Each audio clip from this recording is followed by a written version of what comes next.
Muito bem, são neste momento 15:05. Very well. It is now 5 minutes past the begin. Good afternoon to all of you. Welcome to our webinar on the oil and gas industry in Mozambique by exploring the contradiction in a transitioning world. So I'm going to turn on my camera. Apologies for that. Portanto, So, like I said, welcome to all of you. Our webinar on the oil and gas industry in Mozambique, exploring contradictions, positioning world. My name is Leopoldina Gouveia. I'm going to be facilitating this webinar, which has, among other objectives, to add or strengthen the understanding about correlation between development of the gas industry, negative impacts, especially those caused by climate change, but also to demystify the advantages of a gas or oil-based development for Mozambique, and to also seek to explore what should be a fair or a just energy transition for Mozambique. For that purpose, we do have two very distinct guests, Mr. Daniel Ribeiro, who's the coordinator of project coordinator or technical coordinator for JA, who's going to be talking about the role of gas for energy transition of Mozambique. And it also is going to be talking about me around fossil transition. And then myself, Leopoldina, I'm going to be doing a brief presentation about the framework for the development of the oil and gas industry in Mozambique and its implications to the rights of communities. Yet we have Lauren now, who's in charge of the initiative just, just transition Africa for natural justice, and she's going to be addressing what should be a just transition for Mozambique.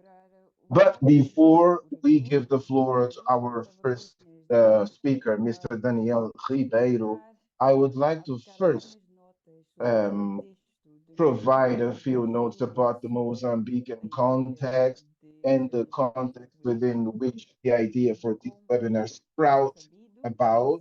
And as you know very well, Mozambique has announced in 2010 a discovery of about 277 trillion cubic feet of natural gas only in the province of Cabo Delgado in the north of Mozambique. Such announcement has put Mozambique amongst the five African countries with the largest reserves of gas, but also has put Mozambique in the international economic arena and also as a target of multinational companies on the industry. It is believed that gas is going to bring about economic transformation of Mozambique, and it's going to make this country one of the biggest producers of gas in the world. And the development of this industry is today used as a foundation for fighting against poverty, but also to improve the conditions, living conditions of Mozambique. According to the National Gas Master Plan, gas is considered as a clean energy source. However, one of the biggest components of natural gas, methane, contributes with about 25% of the greenhouse gases or emissions, and it is also the second biggest contributor to the greenhouse gas in the world and is relatively more has more potential comparing to CO2 to contribute to global warming. And Mozambique is also considered one of the countries that is most affected by the climate changes. And with regards to the entire international framework for climate change, you're talking about the Kyoto Protocol, the UN agreement, and the Paris Agreement. And based on that, Mozambique um, has updated its national determined contributions, and it currently is also going through an armed conflict in the province of Cabo Delgado, which is a host province for this multi-billionaire gas project. And this conflict has come to levels which have made Total, who was one of the operators in Cabo Delgado, to declare force majeure in 2021 and then to suspend the activities of the project. This conflict has already moved about 900,000 people, according to data from the UNCHR. And in 2022, UNCHR has raised the alarm referring to an invisible humanitarian crisis given the impact of climate change, but also the conflict and the impact of such climate change is not only increasing and they're worsening the degradation of the living conditions of Mozambicans. All of these issues constitute a case for prioritization of a just energy transition in Mozambique and leads us to rethink about the national choices in the context of climate change, which today are not just an environmental issue, but they are indeed a cross-cutting issue. I'm going to begin going straight to Daniel Ribeiro with two questions. So, Daniel, is gas the pathway for just energy transition in Mozambique? Is gas the basis for the development of Mozambique? I'm putting up these two questions taking into account the reduced level of greenhouse emissions of Mozambique and also discourse being presented by the government of Mozambique that says that Mozambique does not pollute the planet and should not be paying the cost for climate change. Danielle, I'm going to give you about 15 to 20 minutes for you to do your intervention. Thank you very much. Thank you. I'm going to open the PowerPoint. I hope you guys can see my screen. I'm going to give a brief presentation about gas. So the slide is in English too. Let's list those who are speakers. So at least there's half of the communication to each side of the language side. So we are talking about the discoveries of gas in Area 4 in the north of Mozambique. As you can see in the map, just to give you an idea, this is a very important area in ecological terms, is considered a reserve of international importance, and we have a lot of farmers and fishermen that live a lot from the land and from the sea. So any impact on this environment or in accessing this environment has a lot of impact in um, living means. And as we know, the north of Mozambique is now going through conflicts, and a lot of people say that it is about feminism, but the question should be, why are the youth and people following that path?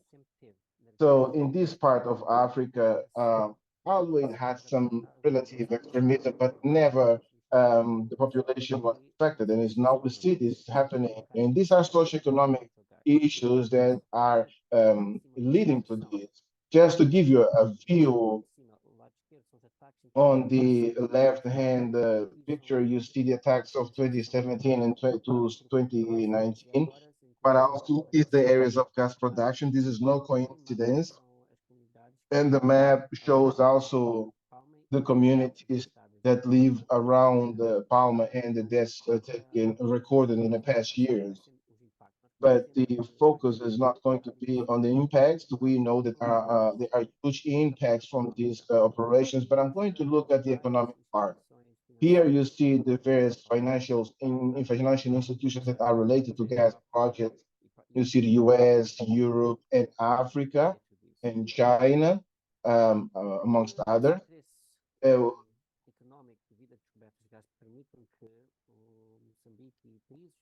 and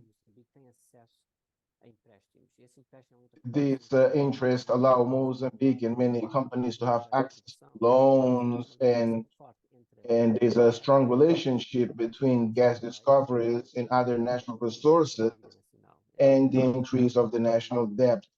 This is part of the consequences.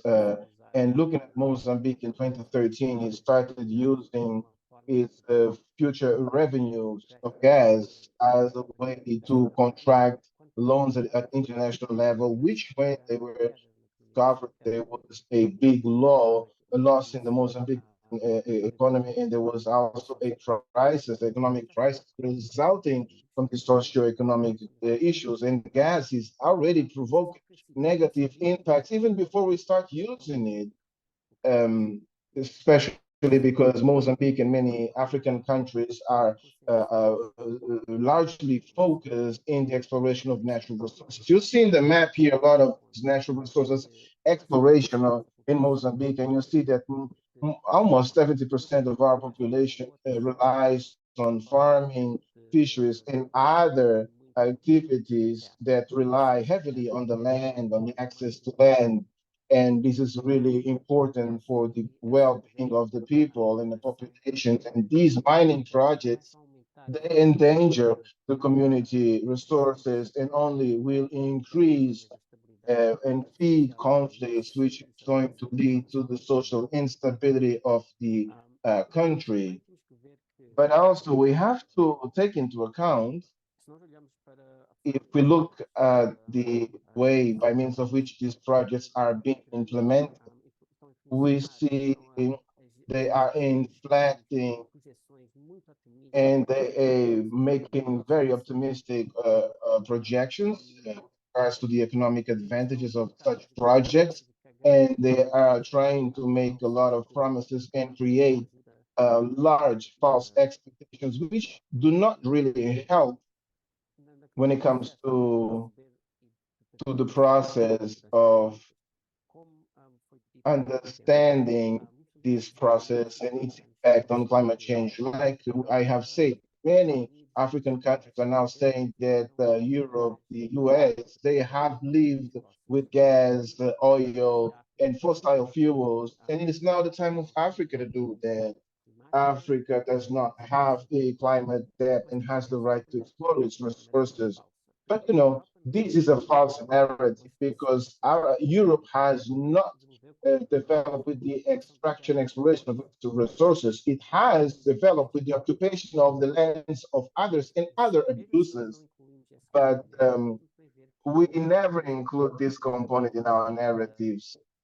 And Europe basically controls the science, the patents, the technologies, the manufacturing, the companies, the transportation, and the markets. The entire economic chain is controlled by Europe and the US. And this control has sustained these countries, and this is the main factor. It's not the resource that they have at the beginning of the chain. The resource is just a first step. If you do not have access to the other steps on the chain, this will not bring about any development. And we do not really have many African countries that can say that they have achieved development through fossil fuels. And Mozambique is following that track.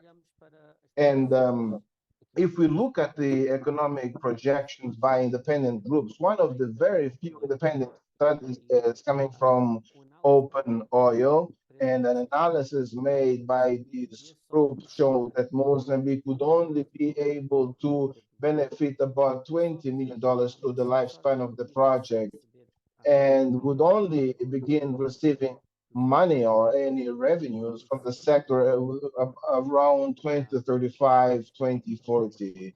There are two aspects that we need to take into account here. First, just for us to understand the amounts, what we are, let's assume that we're going to collect the monies in 2040 or beginning to receive. But let's say we receive it all at once in 2040. What really can make the 20 million US in 2040 is what we are able to do today with $3 or $4 million. So if we pick up $2 billion today, is very if we do not produce a lot with that, it's less likely that we're going to do anything about it in 2040. And if we look at the calculations of the World Bank and our government and all that, the economic estimation of they are around $3 billion, $3 billion, and this means that if we have the climate year like we had in 2019, we can lose a lot of the profits that are projected for the exploration of gas. And the reasons why there's a huge difference between the amounts or estimations by the government and what is being said by independent experts is that first, the optimistic projections is a common instrument used in the sector, but also the contract. There's a lot of work and studies that show that our contracts are very weak and have a lot of issues. And there are also a lot of tools and ways that contribute to deviations, to the rates. And there is an article that shows in the contracts that due to some conditions and clauses, they're going to be able to avoid about $2 billion in taxes into Dubai. So there's a lot of components in contracts that show there's least benefit to the country. The other reason é porque o gás é visto, tem trigo, em inglês chama-se why benefiting from the expanded assets is a period in which the amounts and interest will reduce because fossil fuels are seen as the cause of the climate change, and there are intentions to reduce the use of fossil fuels for more cleaner energies. And as a result, there will be many projects without a market. So many investors are trying to take all the benefits in the beginning of the contract because the majority of the benefits of the company to avoid danger that the downgrade of the gas market, because in the brief future it will become less profitable. And an expectation from Sesol says that we have about 15, 20 years because it is in that period that we're going to have a high risk of lower costs in the gas or gas products. And Mozambique is in an industry that is very temporary. So it's very dangerous for us to invest in such infrastructure and all the components that are necessary to explore the sector, because we're going to be stuck, and there's a very expensive or costly structure with a lot of debts when we have now also an opportunity to avoid such risks. But also there's another issue there. If there are risks in investing these projects, and often these companies, to mitigate such risks, they use bilateral agreements and contracts where they transfer the risk to the country. Mozambique right now is a country with the major economic responsibility in terms of investments related to fossil fuels or climate investments. What does this mean?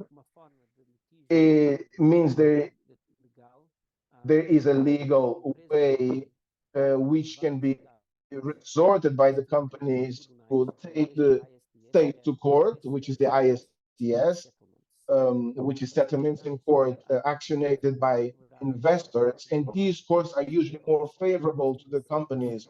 Right now, about 70 to 75% of cases taken up to court are usually decided in favor of the company. Now, there are clauses and bilateral agreements which are also dangerous. For example, with the bilateral agreement with France, Article 5.2, or the agreement with the Netherlands, Article 7, it makes it any damages and losses caused by law, instability, insurgency, or conflicts in the country can actually, the Mozambican state should economically compensate its companies. And there are also other conditions. We have the stabilization clause which make us not to be able to change some laws or regulations that might have a negative impact to the economic investments. Uh, So in 35 years, we won't be able to change these laws without the agreement by the companies or compensating these companies. There are a lot of clauses, and this means that if we really want to improve, if there are impacts that are outside our control, we are going to suffer economic consequences. This is a very unfair economic dangers because the companies, they are getting the majority of the benefits and they're transferring the majority of the risks into the country, endangering our future economy. Another thing that we need to take into account is that firstly, we have spoken about the minimum benefits from the contracts, but we are now, due to the conflict, increasing our debt and our costs around the gas. We are assuming that we can ask the IMF and the World Bank for loans, which have even more dangerous clauses because now the majority of the hidden debts and these loans to deal with the cost of security and insurgency is actually leading the profits that are expected are already connected to debts caused by gas. And if this gas and if this continues, nothing will be left for our economy. So at the moment, unfortunately, what is coming from gas is very little, and that very little is only to close the holes of the economic impacts caused by gas and and the future of gas is a very, very short future with many risks attached. And Mozambique at the moment has not shown the capacity or a good way to use these resources. And right now we see these investments as dangerous. And when investments are made in the country, you automatically see whether the country has good practices of a economy, of health, of education. These can be further improved. But if the government has a lot of corruption, especially from the politicians, and they exercise pressure on people to increase the expenditure on the military component, it only shows what's going to be the future. We are now facing the stop of activities by the medical doctors and nurses, and so we do not believe this money is going to be used for development, for our education, for our health. It's only going to enrich a bunch of politicians and increase the or worsening condition of life of the people. This is not a pathway for development, and unfortunately, this is not only my opinion. There are a lot of studies and research increasingly showing this. So thank you very much. I've gone beyond my time. So apologies, but if you have questions and answers right after, I'm available. Thank you, Danielle. You spoke about a lot of things from the context of the area in Cabo Delgado, physical context and the social context and economic context of and cultural as well.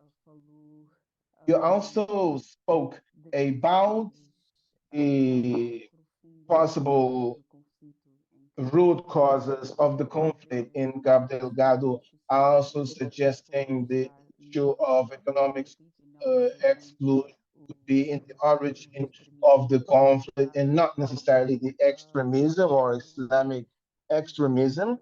You also spoke about the interest that major financial institutions have on the development of the gas industry in Mozambique. And you also spoke about the type of gains that Mozambique is being taken out from these financial economic institutions, but also you spoke about increasing public debt that is based on promises of future gas revenues. in an environment of very little oversight and significant corruption. So to deconstruct the myth, um, or that the myth that Europe has developed with exploration of its natural resources, but like you say, it has not evolved through the use of its natural resources by given the control that Europe has over the economic chain, um, which is not, and also spoke about that this is not only the case of Mozambique, but there are also other examples in Africa. You also dwelled on the possible financial advantages that Mozambique have. You also address the optimistic actions in terms of the economic development by gas.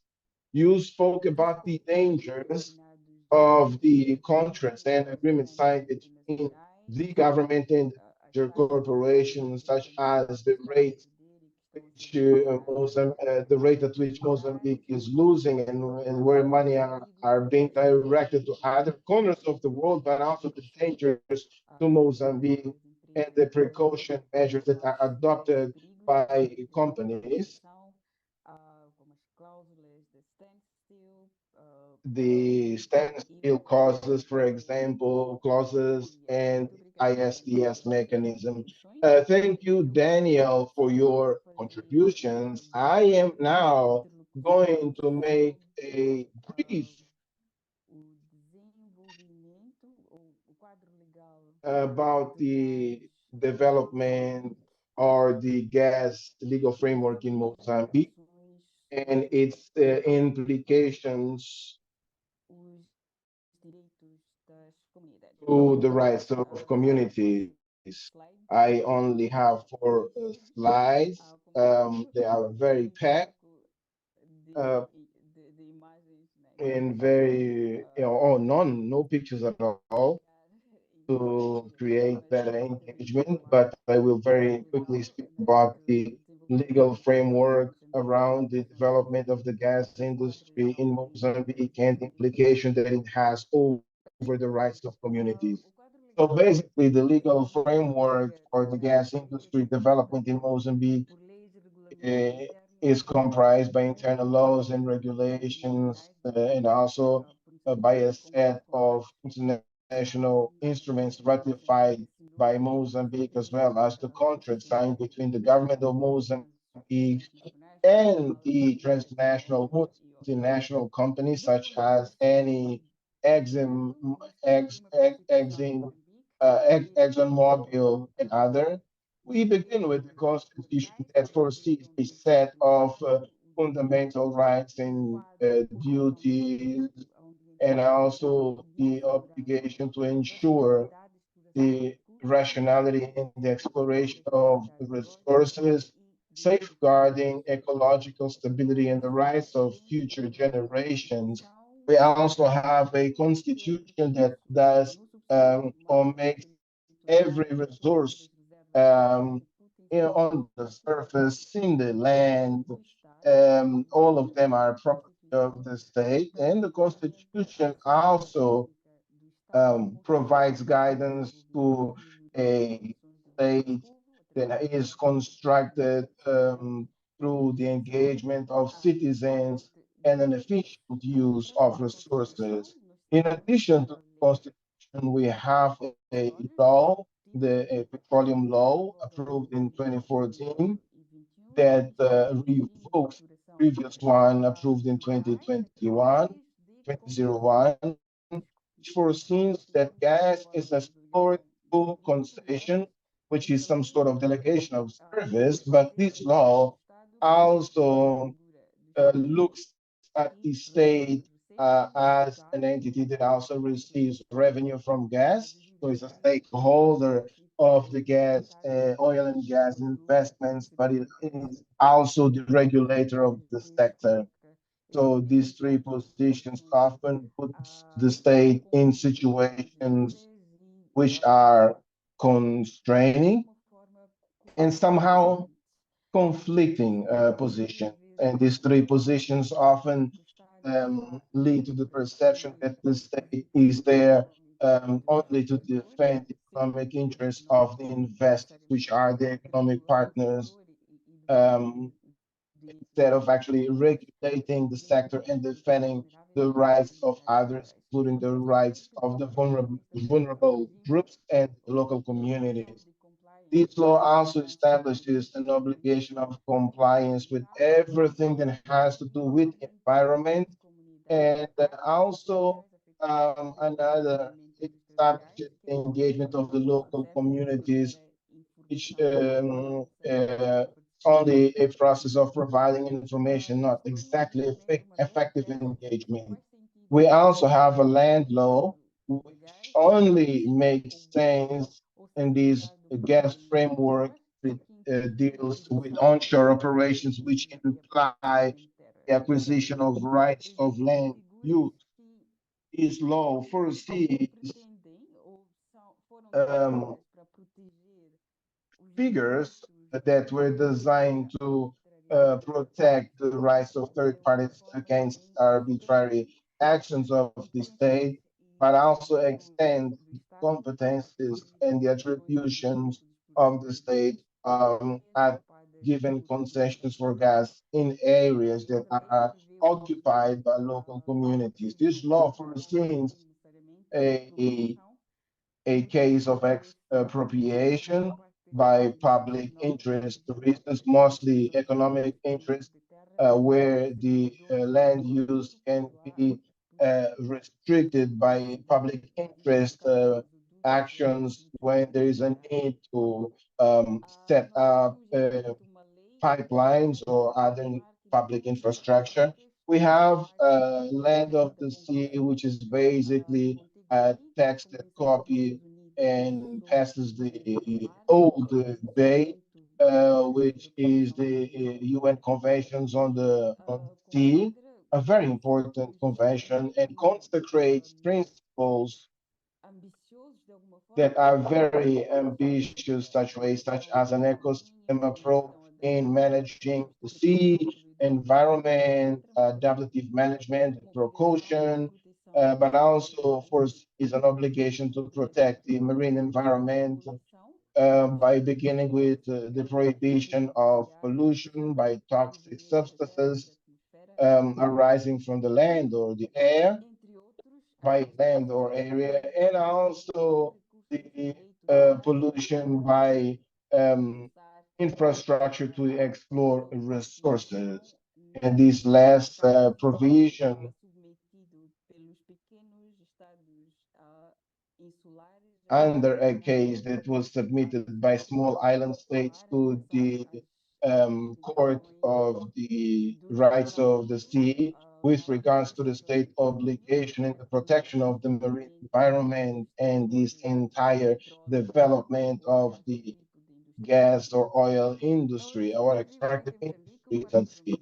In Mozambique, we also have an environmental law that has a general prohibition of pollution and the protection of the environment and the right of engagement and accessing justice. We have a general regulation on the process of environmental assessment for the protection of the environment. It also addresses the extraction or production of oil and gas, which is part of the Annex A of such regulation, which is that category of project that need to be subjected to a process of environmental assessment, but also the engagement, but also most importantly, the the provision of a revision of environmental studies by independent experts. However, this regulation on environmental impact excludes oil and gas activities, mining activities of the scope of the regulations because it is subject to specific regulation. And in terms of the oil and gas activities, there's a regulation approved in 2004, which only deals with the revision, of the environmental impact assessment only for exploration activities of oil and gas, and this regulation provides a regime of obtaining environmental license that goes through an environmental impact study and a public engagement process without a lot of guarantees, but that's it's not subject to revision. And for oil or mining activities, there is no obligation to submit the study and the public process and the public engagement process to an environmental revision. And these regulations indicate there's a very light regime for the activities that have larger impacts environment and the climate. And these are actually activities that should subject to greater surveillance and should be submitted to a more rigid regime because they have greater impact over the environment. In terms of international commitments, Mozambique has ratified the majority of international instruments for the protection of the rights of men, but also has ratified the entire set of climate conventions and international legal framework from Kyoto to Paris, and Mozambique has submitted its NDC in 2020. It commits to reduce in 40 million tons of CO2 between 2020 to 2025. But however, it still opens doors for gas and oil investment. And just like every other country that has ratified the climate convention, Mozambique is also subject to the obligation to reduce greenhouse emissions, but also because Mozambique is part of the Mozambique, which is considered to be less developed, there is some adaptation of this obligation to reduce their emissions based on their socio-economic statutes. But this does not mean that Mozambique now is free to increase their emissions, and Mozambique is not necessarily unbound to reduce the greenhouse emissions. With all these legal framework, both with regards to rights, both with regards to the international framework on climate, creates an obligation of the country to prevent violations of the right to a clean and balanced environment, which also has to do with the right to a safe climate.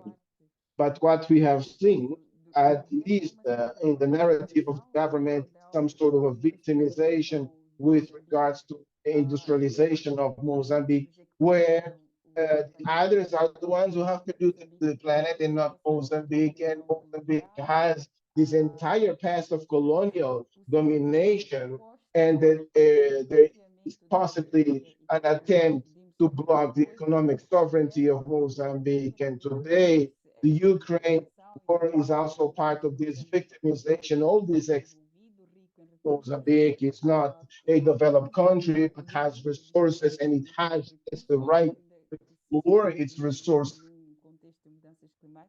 even in the context of climate change. And all of these reasons have been the basis of the adoption of commitments by the country to develop the gas industry. What are these implications? Is that all of the framework adopted by Mozambique on the local communities, normally the companies, for them to be able to explore gas when a resource in Mozambique, have an obligation to sign contracts, concession contracts with the state, where the state also is part of the contract, also as a stakeholder or shareholder.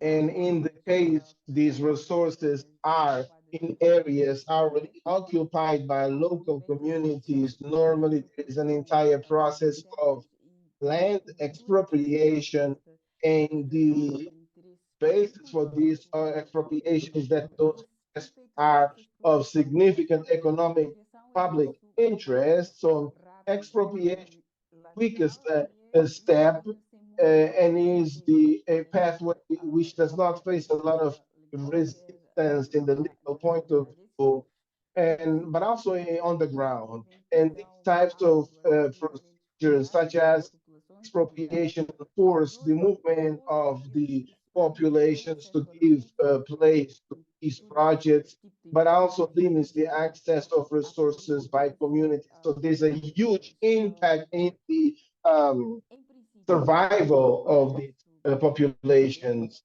So there is, in principle, a public engagement or consultation foreseen by law, but is not a very robust process which really ensures an effective participation or engagement of people in the process of decision making.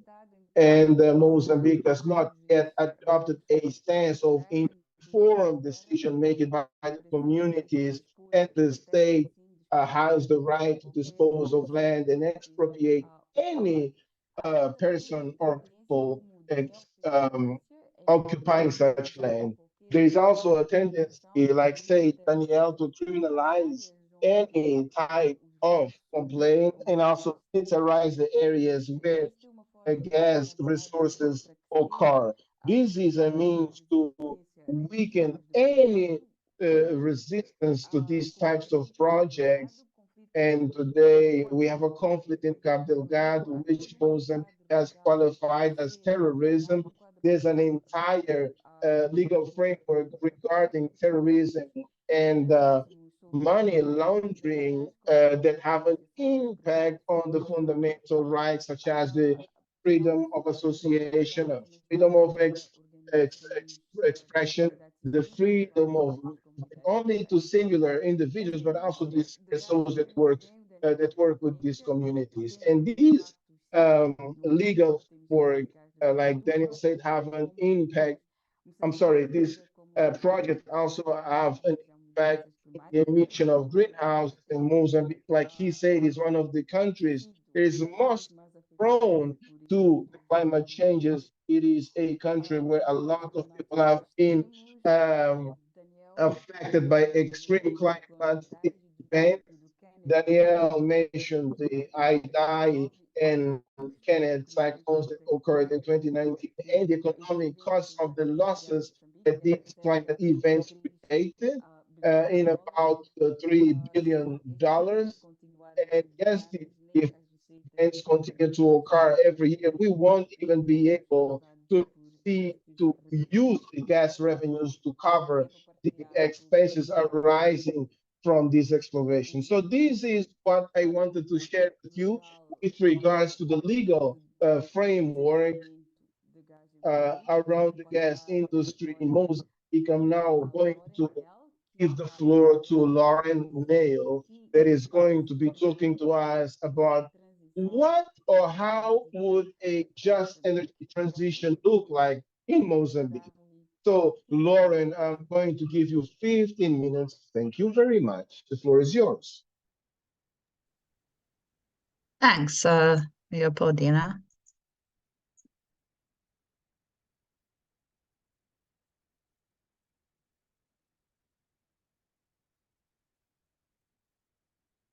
Sorry, I'm just going to share my presentation.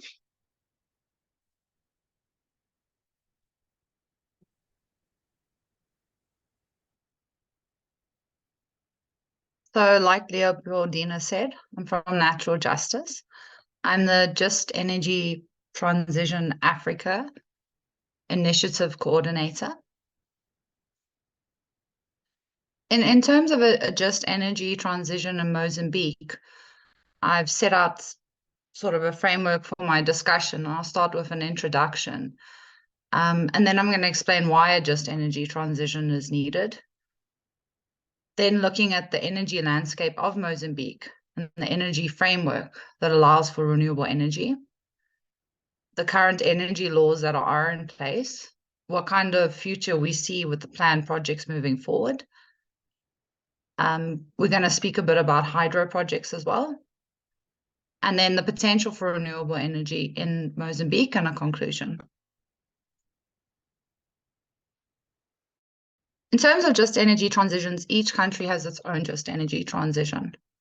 And because of that, we have to look at the area that a country is in, what's going on there from a sort of an energy side, and how we will transit from that energy space that we have to a cleaner, less carbon emissions energy space.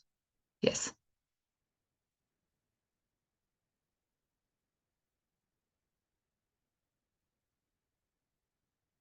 Can you hear me?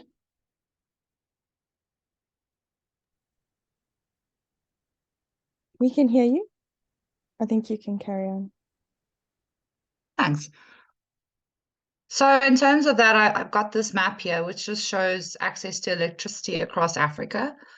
Mozambique's on the one side, and it sits at 35% electricity access. Africa generally is one of the lowest contributors to greenhouse gas emissions in the world, except it's most vulnerable to climate change.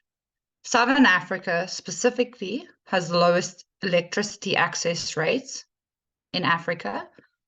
And because of this, there's a reliance on traditional biomass to create energy. In terms of the reasons for a just energy transition being needed, I pulled up the statement from the Secretary General of the United Nations, which states in the beginning that the era of global warming has ended. The era of global boiling has arrived. There must be no hesitancy, there must be no excuses, and there's no more waiting for others to move first. There's simply no time for that. It is still possible to limit global temperatures rise to 1.5 degrees Celsius and avoid the very worst of climate change. This statement was made on the 27th of July, 2023. In 2021, the International Energy Agency stated that governments needed to refuse any new oil or gas fields to limit to 1.5 degrees Celsius. Obviously, from the two previous discussions, we're not seeing this take place in Mozambique. So just some general stats about what the energy landscape looks like. 30.6% of people in Mozambique have access to electricity. Biomass is the most used form of energy. In terms of electricity generation, it's dominated by hydropower, and specifically the Cahora Bassa system, which is the second largest hydroelectric power scheme in Southern Africa. However, most of the power produced by that system is sold to South Africa. And there is one line, transmission line, that runs through South Africa as well. In addition to that, north versus south in Mozambique, electricity access looks very different, with only a quarter of people having access to electricity in the north versus 3/4 in the south.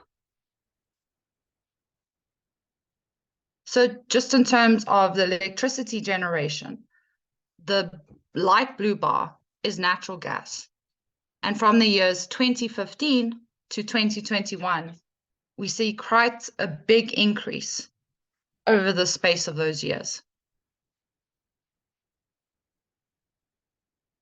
I also looked at the present energy landscape in terms of the economics. As stated, Mozambique is exporting a lot of electricity. However, the electricity in Mozambique that is being shared has extremely low tariffs that are subsidized. And this is actually creating a situation where there is an operating loss for the electricity power utility. In terms of the power lines, one of the transmission lines actually runs through South Africa, where Mozambique is rebuying their electricity at a higher amount than what it is selling it through the line to South Africa. The arguments right now currently for just energy transition are that they're going to require natural gas, as has been stated by the previous two speakers. And this is argued to create financial resource and access to energy. This is also a response to the market demands versus the demands of the country internally for access to energy and for access to clean, renewable energy. In November of 2022, Mozambique exported its first liquefied natural gas to the European market. I had an overview or looked at the current government bodies that are in place to enable a just energy transition. Firstly, energy policy formulation and implementation is by the Ministry of Mineral Resources and Energy. We then have EDM, which is the national public utility that provides electricity. The hydroelectric dam, Gouveia, is owned by HCP, which is 92.5% owned by the state. There's an energy regulatory authority, which I've abbreviated as ZEREN, which was established in 2017. There was also established an energy fund in the 1990s. And this is important because it implements off-grid projects, which would help and assist with energy access across Mozambique. Due to the high use of biomass, there's a Ministry of Agriculture and Rural Development, which manages traditional fuels that are forest-based. And then there is the coordination of environmental affairs, which Leopoldina mentioned deals with environmental impact assessments approvals. Also, they look at legislation around environment, as well as future clean development mechanisms. Other interesting role players in the market are the Investment Promotion Center, which helps with domestic and foreign investors to gain access to the market for business. This includes incentives like in the investment laws and tax benefit codes, which are exemptions on custom duties and VAT. And this could be very helpful when it comes to renewable energy, especially that most products used for those systems are imported into countries.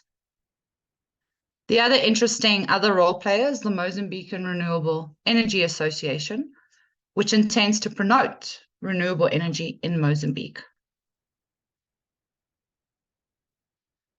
So in terms of the current energy framework with nationally determined contributions, which was set up on the 4th of June 2018, which is the same date that Mozambique entered into the Paris Agreement to limit emissions below 1.5 degrees Celsius, and were updated on the 1st of November 2021, the Ministry of Land and Environment promotes and coordinates those commitments. And the goal at the end of the day is to provide access to clean power for all Mozambicans by 2030. So in terms of the laws that enable just energy transition in Mozambique, there's the energy policy, which highlights reliable supply to consumers, providing energy options and allowing for better efficiency when it comes to energy. The new and renewable energy development policy of 2009 states there needs to be quality renewable energy services at affordable prices. And the quality aspect of that is very important in that some imports can be cheap, can be unreliable, and therefore make distrust with renewable energy due to the fact that it doesn't work or it doesn't work for a very long time. Other objectives of the policy are energy security and making a competitive market for renewable energy, as well as income generation and job creation to be created. There's also proposed feed-in tariffs that were established in 2014, which are specifically for feed-in tariffs for renewable energy, which includes biomass, wind, small hydro, and solar projects from 10 kilowatts to 10 megawatts. However, all the electricity made through these projects needs to be sold to the state-owned utility.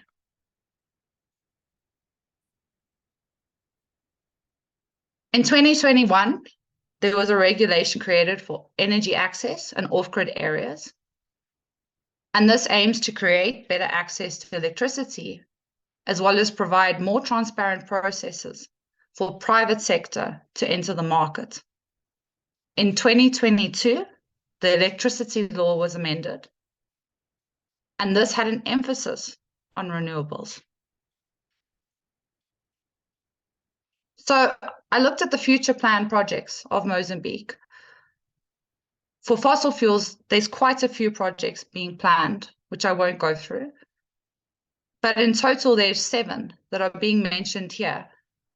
And excluded from that is to bring a 300 megawatt integrated coal-fired power plant and mine. The contract for the engineering, procurement, and construction was signed in September of 2021. However, the project isn't moving forward due to having difficulties in finding financing due to the global demand for reductions in emission levels. On the side of renewable energy, we're also seeing big plans happening with a 1,500 megawatt hydroelectric project to be added to the grid. There are several other projects which involve Scandinavia, France, Brazil, and South Africa. I put this question in about the new hydro project, in that it has been argued it will accelerate the energy transition. However, the impacts of it are that it could displace 1,400 families, as well as 200,000 people could be affected downstream. And the project has been seen as unviable due to climate change affecting rainfall in the area, and therefore the water systems that are functioning at the moment. Large hydropower projects can also emit methane, which will cause more greenhouse emissions. However, the commissioning or the financial close of this project is 2024, and the World Bank and the African Development Bank are still supporting the project.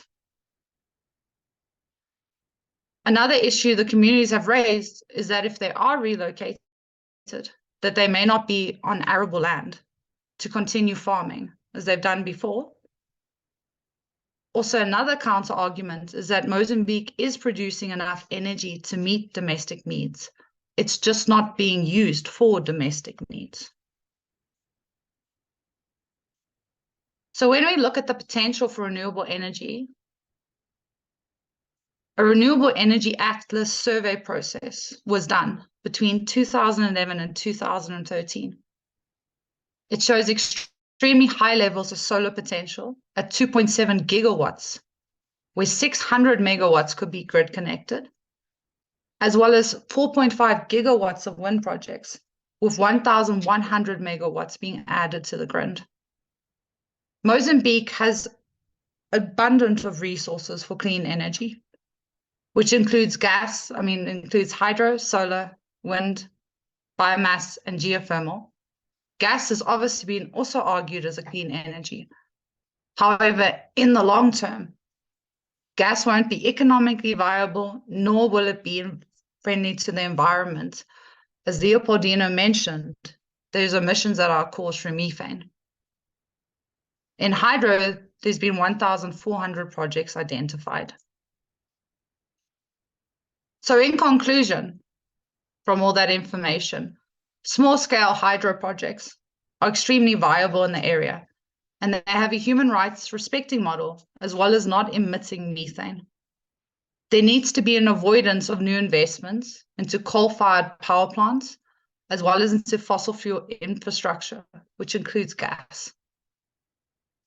There also needs to be buy-in from the population, where there's more community participation and consultation, and awareness is created on renewable energy and the benefits. Across the world, it's been seen that when communities are not involved in renewable energy, there has been failure in projects.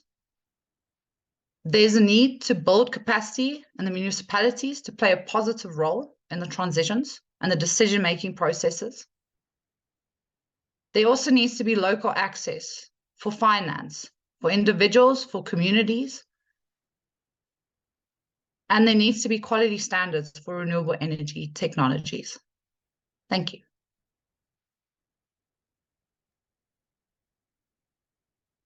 Thanks, Lauren, for your input to our discussion. Lauren covered a lot of things. It's the context of Mozambique, but as well as the framework, the institutional and legal framework for just energy transition. And also she covered the potential that Mozambique has on renewable energy, and in the conclusion, some recommendations on what, just energy transition would look like to Mozambique. I'm not sure we have questions on the chat. No. For the participants, if you have questions, you may raise your hand and we will give you space to pose your questions, either to Daniel, Lauren, myself.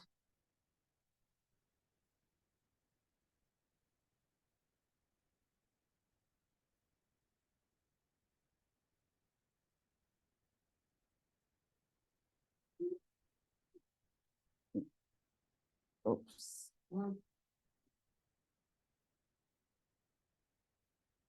So it seems like eu não consigo ver nenhuma mão ainda e não temos questões.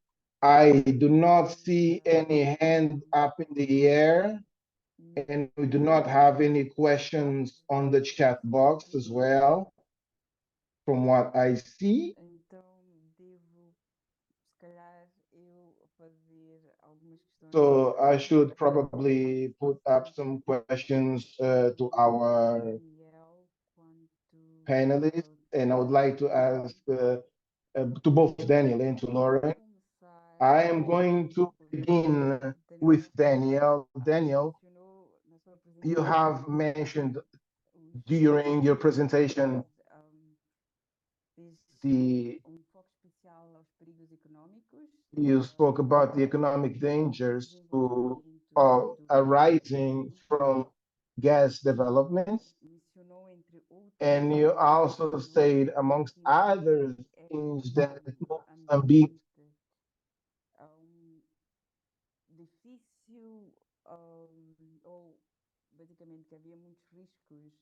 that there are a lot of risks of investing in Mozambique,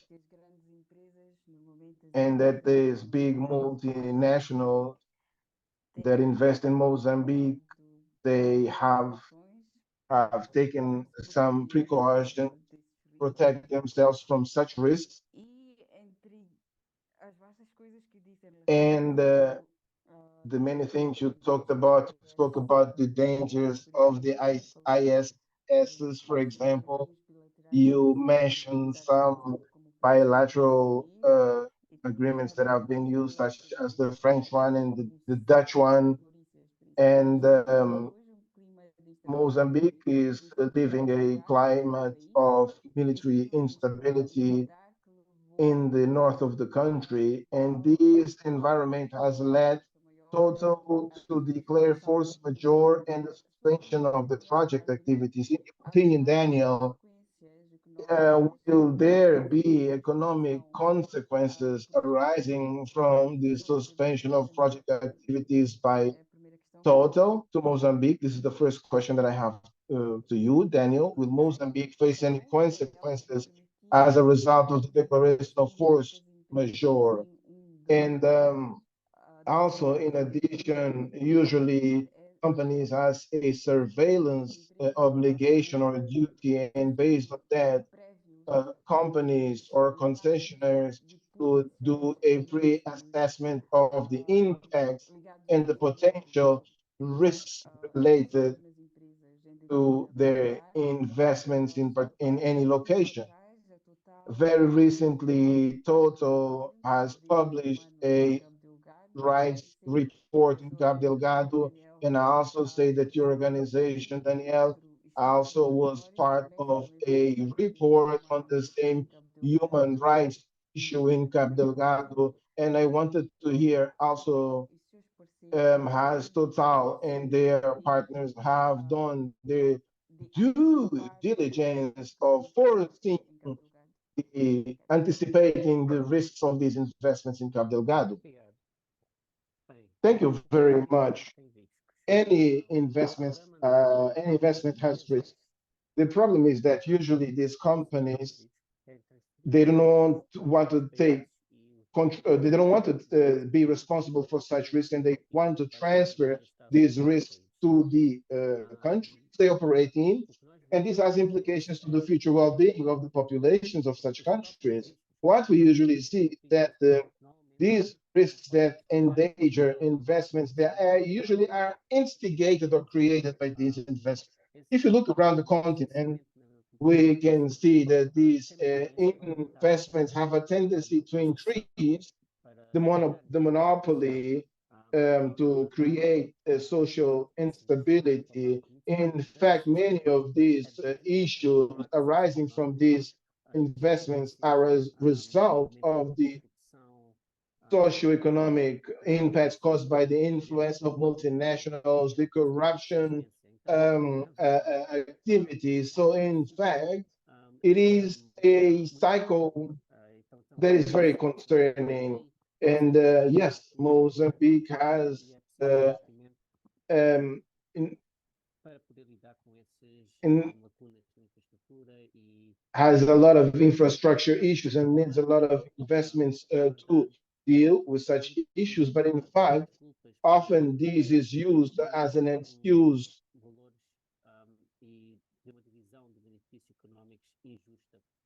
to capture monies and for unfair distribution of resources. And there are very well developed tools to explore the risks. There are legal provisions, there are bilateral and agreements to ensure that the investors are protected, and usually they do not have any obligations. I'll give you an example. There is no legal instrument, for instance, in the international space to do the same that they do with the state. For example, when there are bilateral agreements, it's only a one-way process. The states, they cannot take multinational companies to court. But it's been now a long time that there should be binding means or processes. And this is a process that is going on at the United Nations that is being sabotaged and being delayed to try to stop this initiative or other initiatives to balance the dynamics of power between the corporate power and the state power and the people's power. And at the moment, responding to your question, yes, there are risks, but there is a connection between the risk caused by the investor and the unfair exploration of resources without any benefit to the country and without a fair distribution or division of benefits in the process, and also hindering countries to occupy other steps of the value chain. They are only part of the value chain where they provide resources. And so for me, these calls for a change of system that really can foster the development of countries and that can enable countries to make better investment decisions. With regards of the human rights, or with regards to human rights, yes, as we know, the situation is that there is a significant human rights issue. We know that in situations of insurgency, even the presence of the military in itself is a very complicated presence, is a situation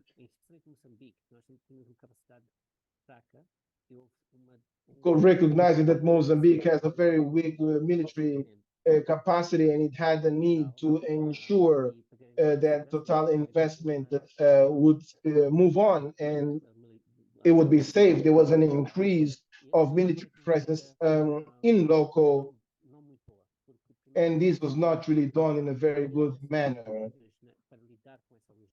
We do not have structures to deal with the logistics involved, and this is a weakness: lack of oversight, lack of control, the non-observance of human rights by the military personnel and the mercenary security, the Russians and so on, and all of these stories that we know. It's not something we started talking about today, but there are a lot of violations of human rights related to investments, and this is strongly related with the efforts to protect investments. For example, when you look at the attack that provoked the force majeure, it was an attack to the project area, which and based on the witnesses from the people, there were only a few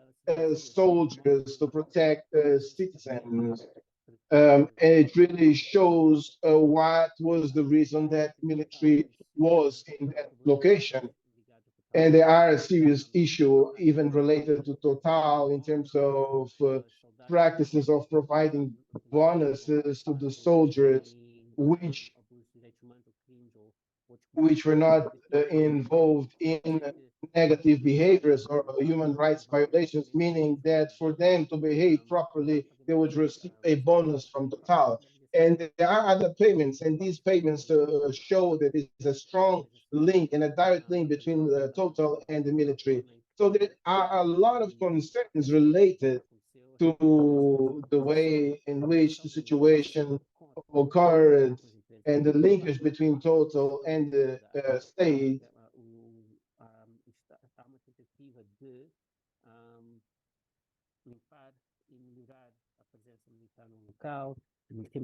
Of course, there is an attempt to improve the military presence in the location through capacity building, through improving logistics and so on. But the reality is that the situation is very complicated, and the reality is prone to violations of human rights, and it has a lot of impacts to the local communities, and the conditions are hard. Now, unfortunately, our government is using the conflict to increase its military to control civil society and to hinder civil society when we use the tools that they have. They are compacting the social space with policies or laws against money laundering and counterterrorism, and we are following exactly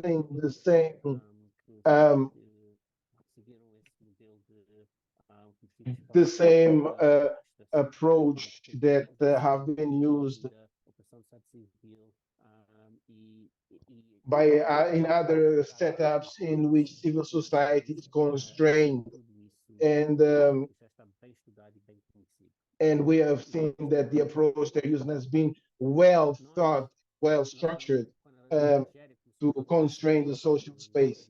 When Nigeria began exploring oil, there wasn't many court cases, and now we see a lot of companies being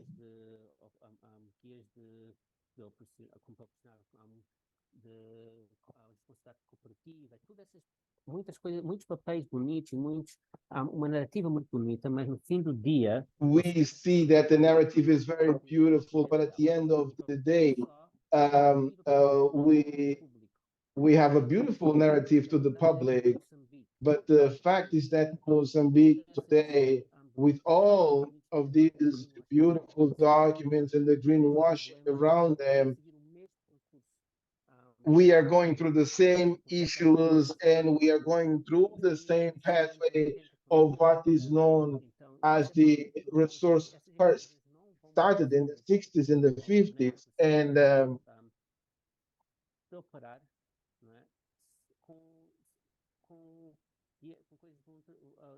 com base em recomendações voluntárias. Tem que ser leis, tem que ser inclusivos, tem que ser, e temos que começar a we need to be demanding more, because at the moment the pathway by means of which Mozambique is going through is very scary to me. Muito obrigada, Daniel. Thank you very much, Daniel. I had a question for Lauren, but I have a question in the Q&A box. Let's begin with this one. This question has been made by Ashoka Muko, which asks, what's the access like in Cabo Delgado right now? Let me switch to Portuguese. Is this still harassment and intimidation? Daniel, quer responder a esta So the restrictions have been lightened. So before they weren't giving anyone, they weren't allowing anyone in the area. Now, you can make requests, and some requests are approved, but it's very restrictive in the sense that you have to present yourself to the government structures. Then you have to actually go usually with some form of escort or some there's limits on the group size you can meet, and there's a lot of control, and a lot of the time they do not approve your request. So technically it is it's improved and it is possible, but yeah, it's not easy, and it's hard to go in there without having to present what you're going to be doing and have some form of supervision in the work you're doing. And that's also what happens with even consultants, because right now it's still dangerous. So what happens a lot of the time is a lot of these interviews are done with some form of security support. So as you can imagine, if you appear in a community area, affected community, with any form of security escort or a security presence, it really is intimidating and often silences what people are willing to say. But without that, it becomes very difficult to move around without getting having complications. So technically, yes, but practically very difficult and complicated. Obrigada, Daniel. Eu vou passar agora para a Lauren. Lauren, tem uma questão para si. A pergunta é... Thank you, Daniel. Now let's move to Lauren. Lauren, there's a question for you. In your opinion, what are bottlenecks that exist that are there for a just energy transition for Mozambique? Spoke a lot about the potential for renewable in Mozambique, but what are the bottlenecks for that to really take flight?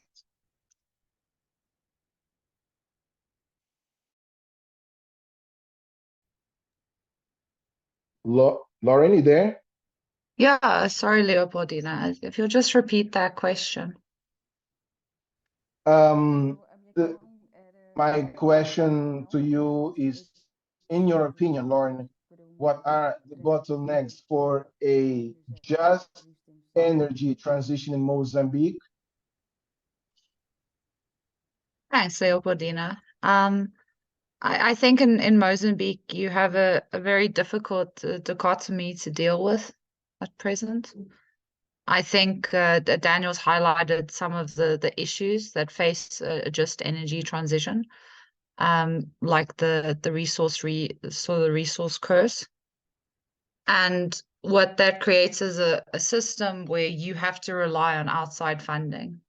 And like I said, with the market demand that's taking place, the problem is that Mozambique is being asked to produce fossil fuels, but not for Mozambique. It's for exports. It's for Europe's gas market. It's for South Africa's electricity market. And they're not having to pay the price of where that energy comes from.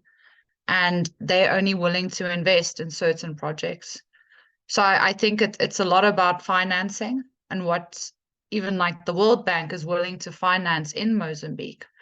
And the economic models don't make sense for Mozambique. They only make sense for outside sources.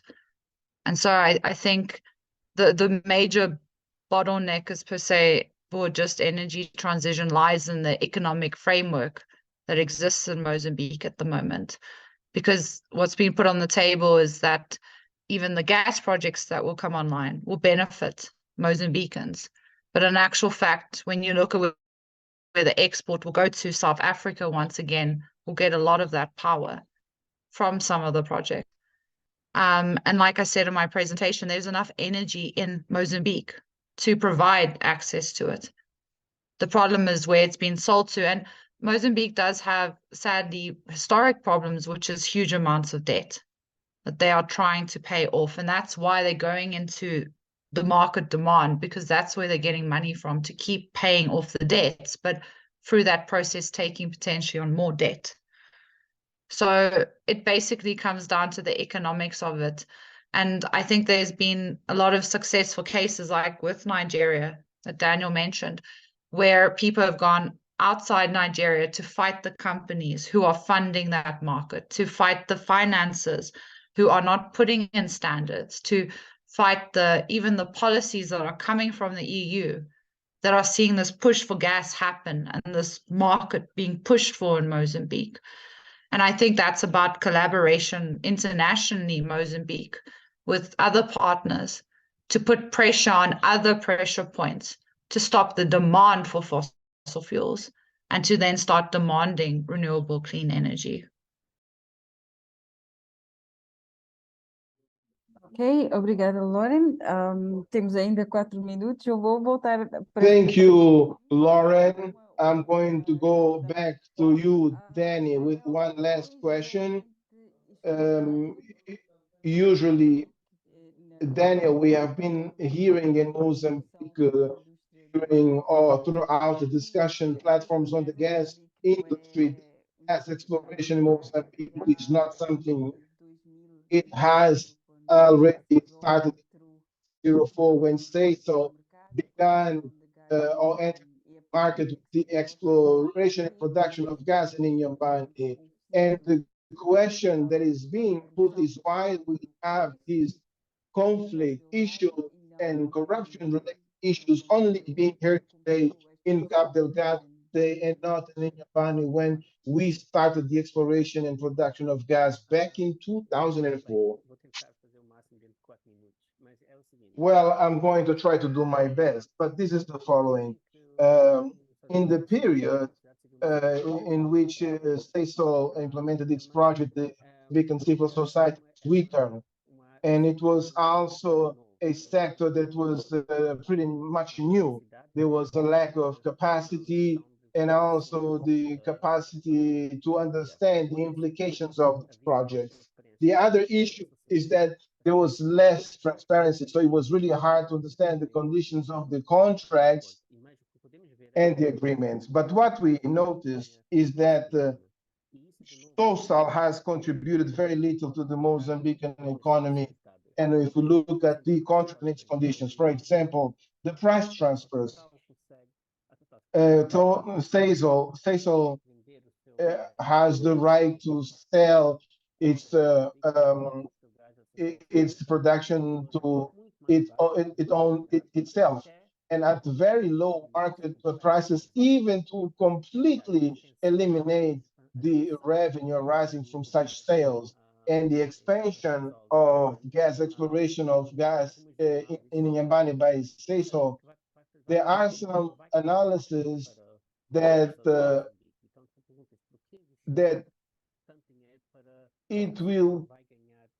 it's not going to benefit the country. And the question that we make is why invest so much into something that's not going to create a lot of economic things? There is a clause in the project agreement that when the company can sell the production to its own self, not much profit is made there. I don't want to go into too much detail, but there's a lot of means that companies can use to run away from their responsibilities and run away from a fair sharing of the revenue. Of course, the lack of experience in negotiating the contract is alleged, but this is not really true, because in all of projects, there is the support by World Bank institution experts, the Nordic country experts that support. They allocate international experts which use experience that were part of the negotiation teams. So they had information that, and the partners had experience. Is not because of the lack of capacity, because this capacity was present by the provision of experts that were assisting Mozambique in the negotiation processes. The reason why these contracts are poor also have to do with the political elites, with corruption, with personal gain, and other factors that had an impact. And this is one of the reasons why we say that these countries are mostly negotiations between the political elites and the multinationals that benefit only them and not the country.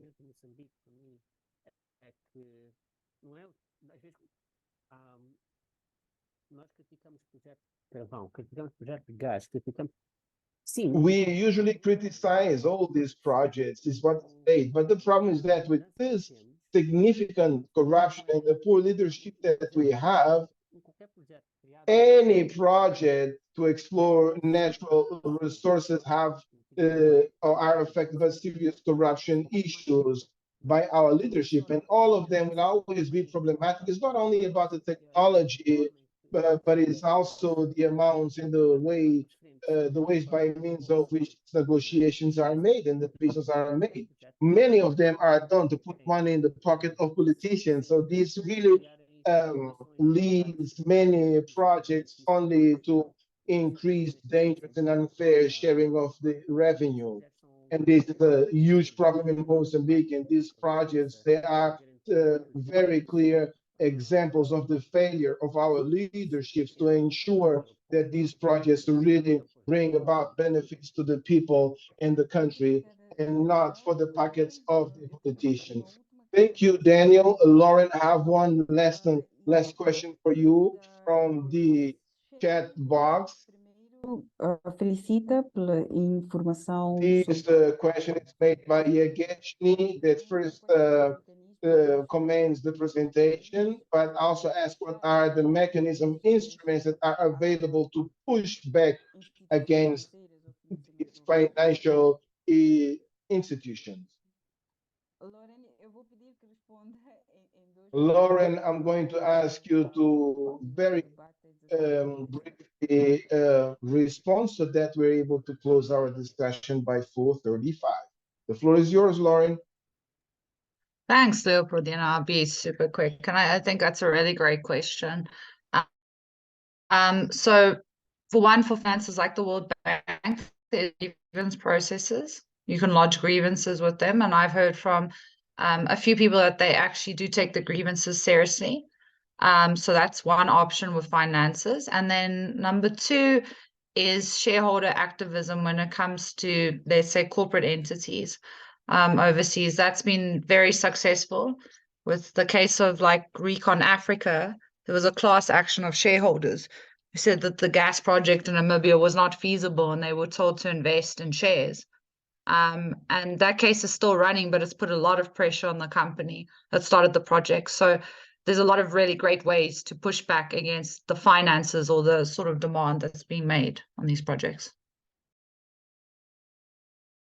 Muito obrigada, Lauren, e muito obrigada. Thank you, Lauren, and thank you very much to all of the participants that have honored us with this presence, this 1.5 hour webinar. A special thanks to the panelists, to the interpreter, for also made your time available to do your interventions, and your interventions were very brilliant. And now we really have to close webinar.